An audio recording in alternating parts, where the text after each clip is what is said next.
This is big. The Calgary Flames have made multiple internal signings with 3 important RFAs all getting contracts. We've now seen almost all the internal offseason work done, but General Manager Craig Conroy still has one big item left on the checklist that many fans are worried about. We're going to get into all that and more in this video, but first I want to welcome you to Flames Digest. I'm Mark Griffith. If you're new around here and you love the Flames, make sure you subscribe so you can stay up to date on all the latest news, updates, reports, and rumors revolving around your Calgary Flames. We would love to welcome you to the Flames Digest family, and we have some signings to talk about, which is quite exciting. That's what the summer is all about, and I'll just address the elephant in the room. I apologize for a bit of a later upload.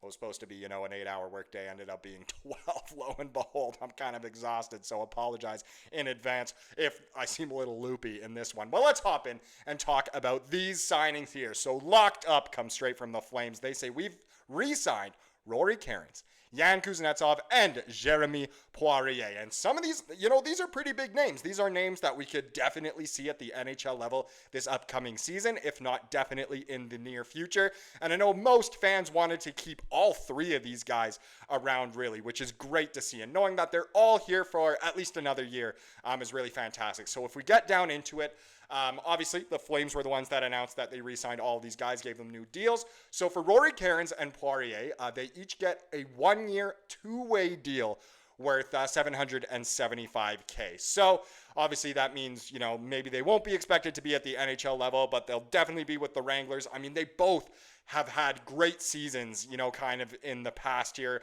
Cairns, almost the leading scorer in Wranglers franchise history. He had a great season last year. Poirier, I think, put up something like 40 points last year. I think he has a couple of 40-point seasons, which isn't bad at all in the AHL for a defenseman.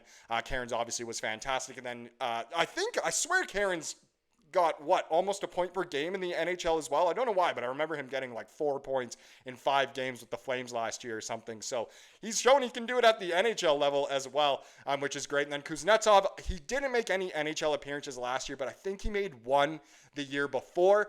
But he actually gets a 2-year deal, and it's a 1.5-way deal worth $812.5 thousand. And essentially what that means is it's a 2-way this upcoming season, but it's just a 1-way in 2026-27. So do we expect him to be just at the NHL level in a couple seasons times? We'll obviously have to see there, but congratulations to those guys, of course. Let's start at the bottom here. So as it shows, for Kuznetsov next season, it is the 2-way deal, so $775K at the NHL level and $125 at the AHL with $150K guaranteed no matter what. And then the following year, it'll be $850K NHL 1-way deal. So the AAV there, as you can see, $812,500. But what does this really mean? It means most of the offseason work is done, but the Flames announced those RFA signings, and it leaves just one piece of unfinished business for Craig Conroy, which is Connor Zary's new deal. Is, everyone signing showing that this is getting a little bit more concerning, both from Zary's standpoint and the Flames standpoint?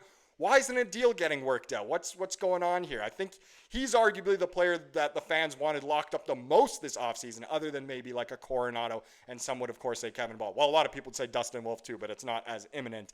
But it is interesting what's going on with Connor Zary. So I tried to take a look at some fan reactions of both the signings and for Zary. So one person said Poirier and Cairns could both be NHL players next year. I like it. Yes, I think that's totally fine. Another person, flame emoji. The perfect comment for the Flames Instagram.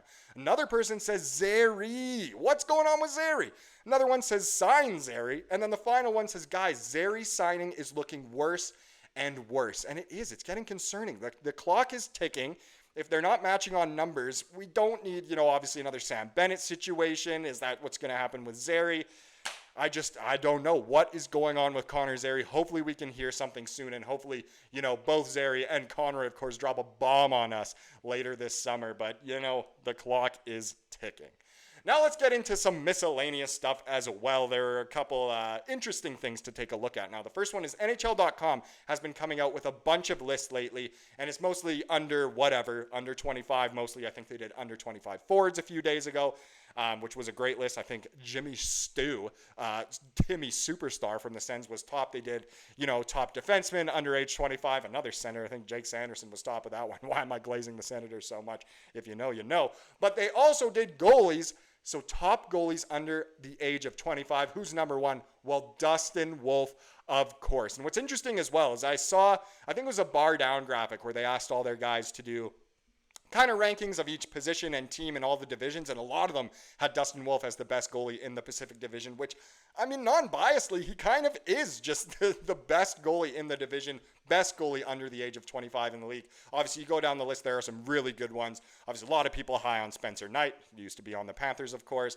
Askarov, a lot of people think he's going to be sensational, was with the Preds, now the Sharks, of course.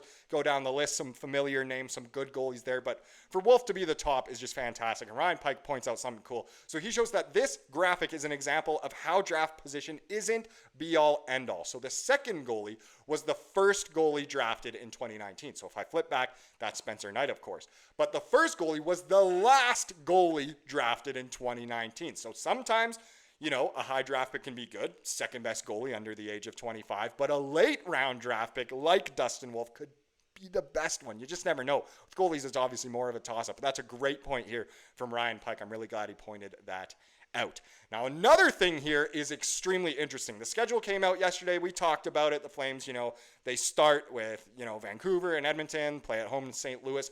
But this is a very interesting graph, and it kind of shows that the schedule is almost in the Flames' favor a bit.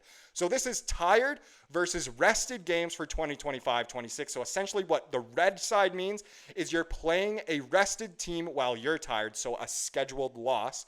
And then the blue ones are you're playing a tired team when you're rested, so a scheduled win. If you go to the Flames, they have the third best one in the league. Only 6 times this year do they have a scheduled loss, and they have 11 scheduled wins. If we had that last year, I can almost guarantee we would have made the playoffs. We were tied on points with the team that did make the playoffs. I think if we had this schedule, we definitely could have. But some people had some interesting takes on this. So one person says, you have to like this about our schedule this year. But one person, devil's advocate, the other side, but what if I want McKenna? Well, you don't. He's off to Pittsburgh. Yes, it looks written in the stars that Gavin McKenna will go to Pittsburgh. It's just the cycle, Lemieux to Crosby to McKenna kind of thing. But it is true. This schedule is in our favor, which is interesting. But is this the year that we want our schedule, to be in our favor? We want an easier schedule? Not necessarily, which is interesting. So other people say, to be honest, I'm not Team Tank, but honestly, this year would be the perfect time to have a killer schedule. May as well have a great excuse to lose a lot and then draft McKenna. So another person said, this means our schedule is favorable in terms of rest. Yes, it is. And then someone says, Bettman strikes again with the easy schedule. Bettman apparently is doing whatever he can in order for Canadian teams to not get what they want. This time it's, to go against the Flames tanking, which is interesting. But, an easier schedule, I'm not going to complain with that. You play the same teams no matter what, but those kind of scheduled wins, scheduled losses is interesting. There are a lot more back-to-backs this year just because, it's an Olympic year and stuff. But, I guess it went in the Flames' favor. And at the end of the day, are we going to complain about that? No, not really, but it is something interesting to take note of. Now let's get into the comment of the day to wrap up this video, as we love to do here on the channel. It comes from yesterday's video, of course, and this was a good one here from Guitar Memoir, a funny one here. So they say, if it does mean he is moving on, obviously talking about Raz, I hope we get a ton and it happens soon so we can move on to daily Kadri rumors. I know, it seems like this channel and a lot of Flames media right now is just daily Rasmus Andersson rumors. Yeah, spoiler for what will most likely be tomorrow's video. But, once Andersson's gone, I guess it's just going to become daily Kadri rumors. That just seems to be the way it's going. Is he going to Montreal? Is he going to Toronto? What's going on here? We'll leave that for another day. Thank you so much for watching this video. Please subscribe to what you saw here today and have a wonderful rest of your day.